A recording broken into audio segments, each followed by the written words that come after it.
Good morning and welcome to the Stahls TV Morning Show. We're excited to have you here today. I'm Courtney. And I'm Zach. And we have what we hope will be a great show for you. So Stahls TV is dedicated to making your business more successful. And one of the ways that we think you can define success in business, or actually one of the ways to have a business, is to have sales. So today's episode is all about sales, and I think it's going to be pretty exciting kind of to talk through different sales channels, different markets we can sell into. You guys filled out a poll when you logged on about some of the markets that you're currently selling into, and the results are actually kind of all over the board. Can we share the results with the viewing audience there real quick, just to where you guys can see everybody who's logged in where you're selling into? We have 42% of you selling into schools, 33% sports teams, nobody selling into restaurants. Which is surprising. Yeah, 42% of you to community events and 67% to other. We'd love to know what some of those others are. So if you have a minute, just type in your chat box what some of those other markets are, and we'll review them here maybe at the end of the show. Yeah, but great. What we want to start with is the different sales channels that you can actually use to generate sales or to generate business. So we're going to have a seat at the table and get started. Sit down. All right. All right. So while there are, I don't know, it depends on how you define a sales channel. There's probably tons of different options for sales channels. We're going to talk about 4 big ones on today's show. And the first one that we're going to start with, it probably looked a little bit different 20 years ago if we talked about it, and it's third-party sales. So third-party sales 20 years ago would be like a clothing line, whether it's a Tommy Hilfiger, a Nike, and Adidas, selling through a retail channel or a department store like a JCPenney's or a Sears. That would be considered a third-party sale where Nike sells to the end customer through the department store channel.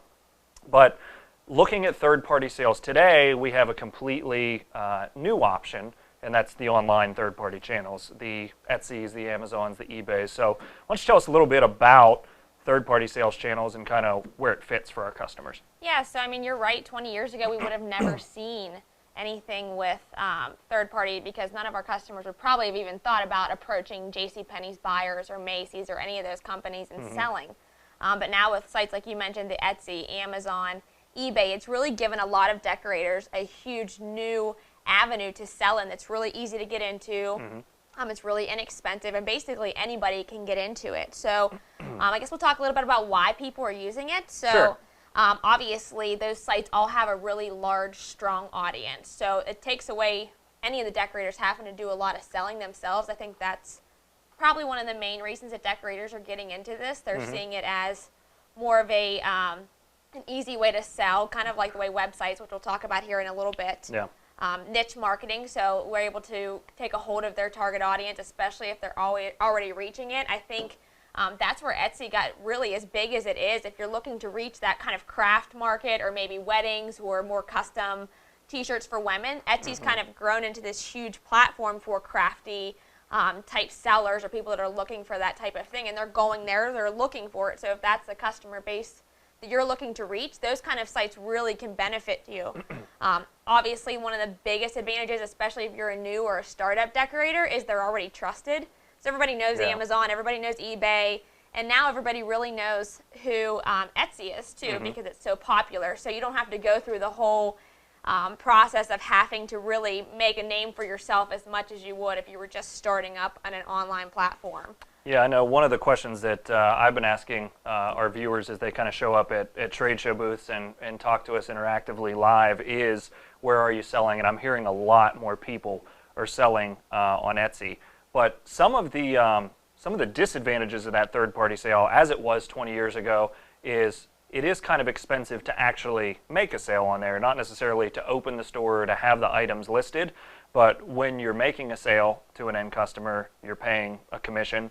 Those commissions vary depending on the service that you're using, and there's also it would seem to me to be a lot of competition there because a lot of other people are trying to take advantage of the same things that you are. So how can our customers who want to sell through the third-party marketplaces succeed? What are some of the keys to success there, do you think? I think having really strong keywords is going to be really important to our customers, and being able to know what your customer who you're looking to reach is looking for so they can find your items. That's obviously going to be key.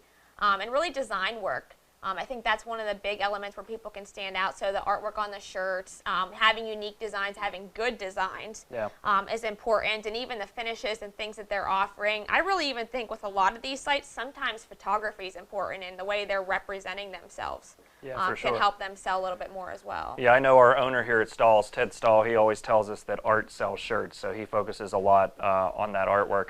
One of the other keys, and this is kind of across any sales channel really, but one thing that the third-party marketplace that allows consumers to do is give feedback on whether certain suppliers are any good or not, whether they delivered on time, whether the product was quality. So getting that good feedback and delivering once orders are actually placed is really key, because you can get a bad name very quickly in those as well, and not generate many sales. So I'm interested to know from our viewing audience, how many of you are actually selling through third-party sites already? So we're going to launch a poll real quick. If you could just fill that out for us. Interested to know how many of our viewers are actually selling through these channels already. Either yes, no, or not yet would be you plan to, or at least check it out and you're going to consider it. So we'll leave that poll open for just a second, and then we'll report the results to you here in a minute. So about 60% of you are in. Looks like most of us are not yet selling through these channels, but it might be something that you want to look into. We can go ahead and close that poll, share the results, and we're going to talk about the next sales channel. So 19% of you are selling through third-party marketplaces. Most of you are not yet. So we would encourage you to check that out. It'll take you 15, 20, maybe 30 minutes to kind of research and review what's possible there, put in a little bit of work, and like I said, most of them don't charge you up front to list your stuff, so it's worth a shot. Check it out. All right, the next sales channel that we want to talk about is a really, it's a large market that doesn't necessarily just work with apparel. Very few apparel companies are actually taking advantage of this sales channel, and it's called direct sales. So for those of you who don't know what direct sales is, which I didn't until very recently doing this research, direct sales is the model that if you think of a Tupperware or an Avon or a Pampered Chef has. It's where there is a group, a company, that sells through independent sales reps. And sales are made not only by selling product, but people can sign up other salespeople underneath of them. So what are some of the obvious advantages of taking that direct sales channel with your apparel business? I mean, one of the biggest challenges, in my opinion, is probably just the distribution. So the fact that you have a ton of salespeople all across the U.S. selling for you. Direct sales in general usually have a really high level of trust because you're buying from a friend, you're buying from somebody you know. So there's I guess a smaller barrier to entry because you're buying from somebody you know versus a company that you may not trust. So those are some of the really large advantages that I see. Yeah, that makes sense. One of the companies that does this very well, at least in decorated or personalized apparel, and it's in bags, is 31 Gifts. Most of our viewers have probably at least seen 31 Gifts posted somewhere on Facebook, or maybe been invited to a 31 party. But the most recent sales numbers that I could find online had 31 at $718 million in sales with 130,000 sales reps across the country. That's a lot of personalized bags going out the door. Because, I mean, that's really what they specialize in. You're not going to see T-shirts. You're not going to see hard goods. Most of it is just personalized bags. That's a ton of bags. So how did they do it? You know, they started off small, obviously, just offering personalized bags and wanted to grow exponentially.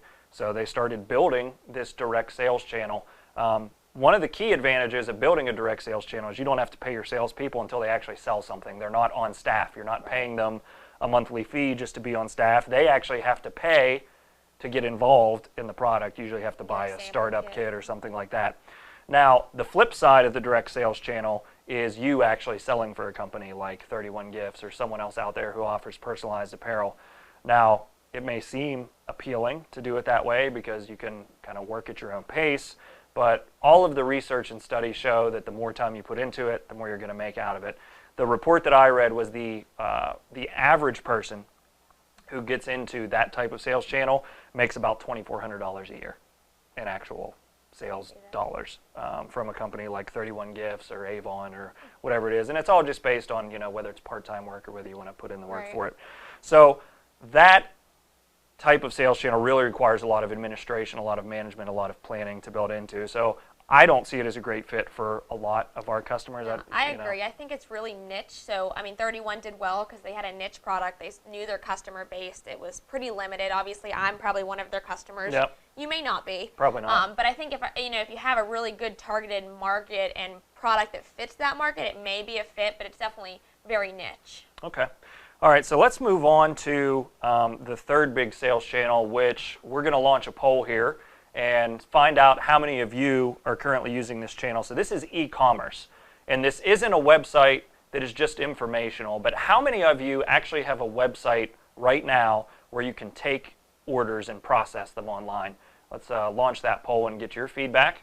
How many of you actually have a website where you can take orders? And again, we have yes, I have it, no, I don't, or not yet, meaning I'm going to have it soon, working on it. We'll give you a couple seconds to fill that out. All right, I think we'll close that poll. I think we're seeing similar results to the third-party marketplace, really. Surprising. Yeah, so 47% of you say not yet. You don't have an e-commerce site available to take orders.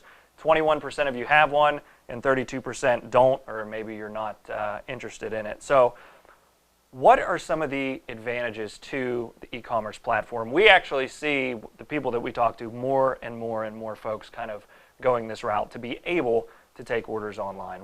Why? Right. A lot of people are buying that way, so it makes sense that our decorators and apparel printers are starting to move that way, but really it's just the low cost. We know, we'll talk about it later, but we know the cost it takes to have a building and inventory and somebody working, the strict hours that a store is open. So this kind of opens up decorators to having a 24/7 store that doesn't have to be manned. So it's low cost, easy to get into. There's so many websites now that help you build your website and kind of use template systems, so you don't have to have a whole lot of knowledge of that as well. And then the other reason is really just low inventory. You can basically take an order online, order your shirts, order your transfers, order whatever inks products you need, create them then, and then go ahead and kind of reduce having to stock all that stuff, especially if you're operating for maybe a house or a small shop or a small location. Okay. Yeah, you mentioned some of those templated websites that you can use that kind of give you a shopping cart to process orders. A few of those, Squarespace is really popular, Big Cartel. There's one called Magento, one called Shopify. The challenge with those types of websites is not a lot of them are built for customization, to where your customers can go on there and actually see what the product's going to look like if you offer customization. It's not necessarily a design tool. So if you have designs or templates that you use for your garments, you can throw those up there pretty easily, take great pictures, get them up, and allow people to place orders. But for customization, it's really difficult, which is probably why a lot of our viewers here don't have that already. One of the other disadvantages of the e-commerce model is, unlike the third-party marketplace where you have this large audience that's already coming, you have to pay to build your audience. Right. And if you only want to sell regionally, an e-commerce site just might not be the right decision for you. A purely informational one with your phone number and your email might be the best way to go. There is one company, kind of while we researched for this, that I found. It's called Bonobos. And they don't do customization, but they sell apparel. And they started off as an e-commerce company, but then they started opening brick and mortar stores. But they open brick and mortar a bit differently than most people do. Why did they open the brick and mortar stores? That seems like e-commerce seems like a really smart way to kind of sell to a lot of people, so I'm not sure why they did that. They found that people still want to touch and feel the garments, and it's hard for people to understand sizing when you get into apparel. People want to try things on. So what Bonobos did is they started opening up, I believe, what they call guide shops.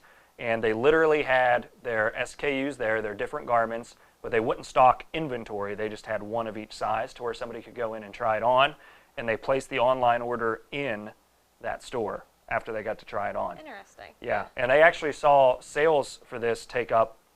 It actually became about 20% of their business, the online sales through their brick and mortar stores.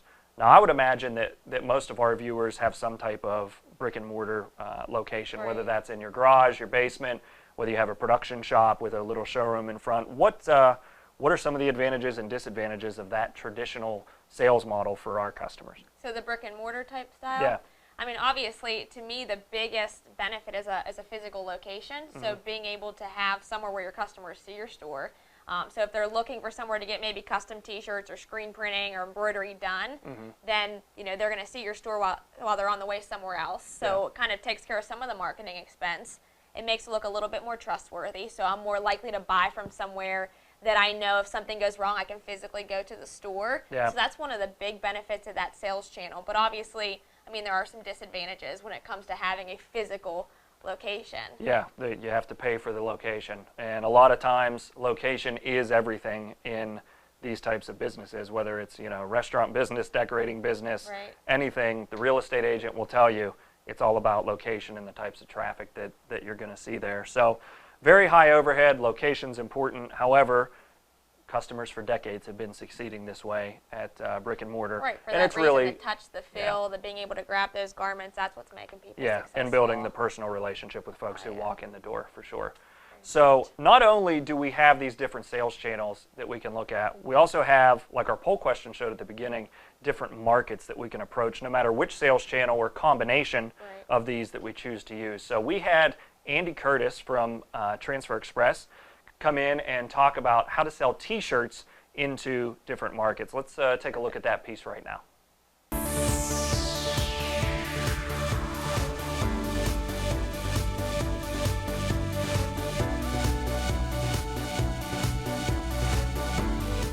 Hi everybody, this is Andy from Transfer Express, and today we're going to talk about 5 industries you could be selling shirts to, but might not be.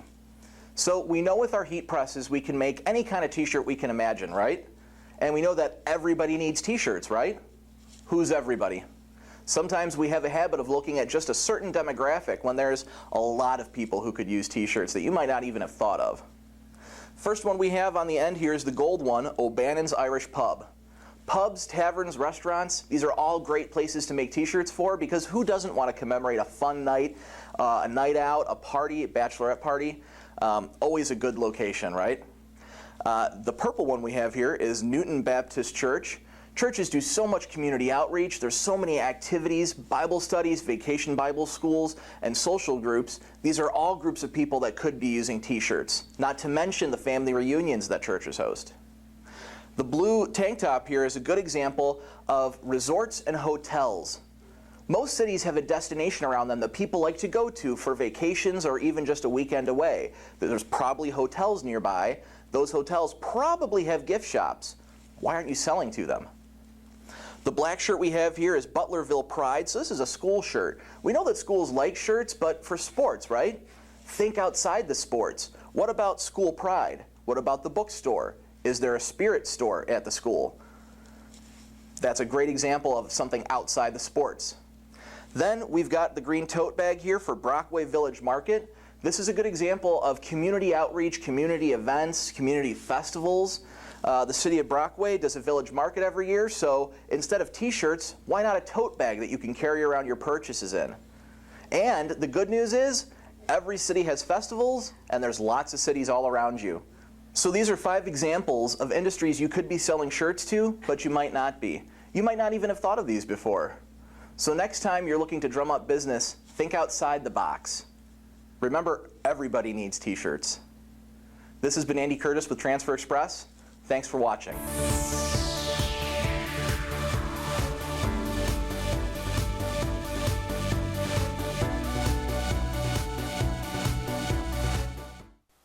All right, we want to thank Andy for coming in and recording that segment for us. So we've talked about 4 big sales channels that we can use. We've heard from Andy 5 markets that we can approach with t-shirts. So let's get a little more granular in our next segment called Buy, Sell, Hold, and talk about which t-shirt is the right t-shirt for those market segments. Let's head over to the Buy, Sell, Hold set. Yep. All right. Buy, sell, hold. All right, welcome to Buy, Sell, Hold. This is the segment where we debate it and you rate it. Yeah, absolutely. And we talk over each other sometimes. It's supposed to be fun. I don't know. So we're going to talk about different t-shirt styles today. So like we said, we've heard about these sales channels. We've heard about the markets that you can go into. Let's talk specifically about t-shirts and see if we can debate which t-shirt is the right t-shirt for these different markets. So Courtney, I'll let you take the lead on this. All right, I'll take it. So the t-shirt is kind of a staple in all of our shops, I'm sure. So we're going to talk about different styles. There's a ton that are available and whether or not we're buying them, selling them, or holding them. So the first one is the traditional 100% cotton t-shirt, unisex. You sell them for everybody, men's, women's, kids. Kind of just a basic, easy to decorate, simple, inexpensive item. Everybody's used to it. Everybody knows it. So I am going to go out on a limb here, and I'm going to say sell it, get away from it. I hate the... Sell? I do. I hate the boxy t-shirts for women's apparel. Word. I just think if you're selling into spirit, schools, any type of female-based market or fashion market, you really need to expand to some of the newer t-shirt models. So I'm going to say sell this. So the t-shirt's been around since I don't even know when. I read the story before, but we're talking, we have t-shirt parties for like anniversaries, like 80, 90, 100 years. Yeah. You're going to sell... I'm going to sell this t-shirt right here. So for those of you who don't know, buy basically means that we're going to get in and use this product. Sell means we're going to get out and not use the product, and hold means we're going to wait and see if it's just a fad or a trend and it's not time to get into it yet. So you're not going to sell t-shirts to your customer by selling on t-shirts. I'm not going to sell this t-shirt to my customers. Okay. I'm going to say buy for the pure fact that everybody loves t-shirts. Especially just the standard black decorated tee. You can't get away from it. It goes with anything. You can pair it up with any, right? Jeans, I don't know. I'm not really fashion related. But anyway, I'm going to say buy on the t-shirt. It's easy to decorate. People have been selling them for decades. And it can be a high money maker if you decorate it the right way. So I say buy. She says sell. What does our viewing audience say? Buy, sell, or hold on the 100% cotton t-shirt. Okay, results are coming in. Actually looks pretty close right now. Let's see. Buy, sell, or hold. All right, let's close that poll and see where we ended up. Super close, like 1 percentage point difference. Yeah. So I'm glad everybody's on my side. So I'm up 1-0. All right, I'll take a chance to redeem myself with the second one then. So the second one, I'm going to move to the new t-shirt. This is what I would be buying, I guess, to sell to my customers. Okay, so you're giving it away already. So you're going to buy. I am definitely buying this look. So these are the heathered garments. So they're really loose, kind of tri-blends. They're very comfortable. They're very fitted. They're very fashionable as far as what people are selling and wearing today. All of the retail stores are selling these types of garments. This is what people in a lot of niche markets want because they're comfortable, they're soft. Of course, everybody wears the basic t-shirt, but this is where I think the marketplace is going. I am buying. I am in on these heathered looks. Yeah, I love to disagree with you, but I'm not going to on this one. I'm definitely going to buy as well. Like you said, it's hitting retail, any retail store that you walk into that sells apparel. It has the heathered shirts. We're even seeing the heathered look. We talked about it, was it in last week's episode? Hitting performance wear. So it's the heathered look, it's soft, it's fashionable, and it's pretty easy to decorate. What are some of the decorating methods that you would kind of recommend for that type of shirt? Because you don't want to lose the soft feel, because that's the whole point, right? So these shirts are pretty soft. I definitely wouldn't recommend embroidery. It's going to pucker. It's going to have a thick, heavy feel. But screen printing, any heat transfer that has a soft feel to it's going to feel really nice on these types of garments. But definitely relatively easy to decorate for printers. I would caution you if it's a tri-blend and has some rayon, I'd look for a low temperature solution, whether it's with your inks or with your heat transfers, but definitely I'd be all over this trend. So let's see what our viewers think. Yeah, are the viewers with us? Buy, sell, or hold on the heathered, essentially tri-blend, soft feel, thin type of t-shirt. Buy, sell, or hold on that look. All right, results are coming in pretty quick on this one. And it looks like, well, let's see. So everybody can agree that we should be buying into this trend. It's fashionable, it's what you see people wearing, and obviously, no matter what sales channel we're using, we want to be selling what people are wearing. Yep. All right, so what's our last look? All right, so the final look we're going to talk about here in Buy, Sell, Hold is the sparkle t-shirt. So if you're picking this up on your camera screen, these shirts actually have a glitter metallic thread that's sewn in throughout the garment. I am Can you see the glitter? Huge on the bling and the metallic, so I am going to be buying this look all over the place. When I talked about selling these types of basic t-shirts, I want to be buying these and I want to be selling these to my niche markets if I'm going after any kind of female market, which of course to me has always been my niche and kind of where I've fallen. So I am buying this for that reason. Okay. I'm going to sell. I am going to disagree with you on this one for the same reason. I think it is a very niche market of people who are going to wear glitter threaded T-shirts. It's bigger than you I'm not think. going to wear it. It might be big, but I don't know. It's not something that that I would want to offer to my customers. And it also looks like it would be scratchy with that different type of thread in there. I don't know. I'm going to sell on the glitter thread let's see what the viewers T-shirts. think. What do the viewers think? Buy, sell, or hold on glitter in the thread of the T-shirt. Buy, sell, or hold. Give you a few more seconds to weigh in on that. All right, let's close that up and see what the result is. I knew I'd win one. Yeah. All right, so I'm going to go ahead and end on a high note then, since I am kind of in the lead, right? No, I guess we're about the same, 2 and 2. Yeah. All right, so we will, I guess, encourage everybody to tune in next week to see where this kind of stuff falls out. Yeah, and I wanted to make an announcement to you guys. If you're not on the Stahls TV email list, you need to get on it. We're actually having an open house here at the Stahls TV studios, so you can get behind-the-scenes looks at how we create all of our videos, and you can actually get hands-on with all of the different decorating technologies that we have to offer and that you may want to offer to your customers. The dates on that are July 28th and 29th, and you can get more information by visiting stahls.com/Stahls TV. So I'm Zach. I'm Courtney. And we'll see you next week. See ya.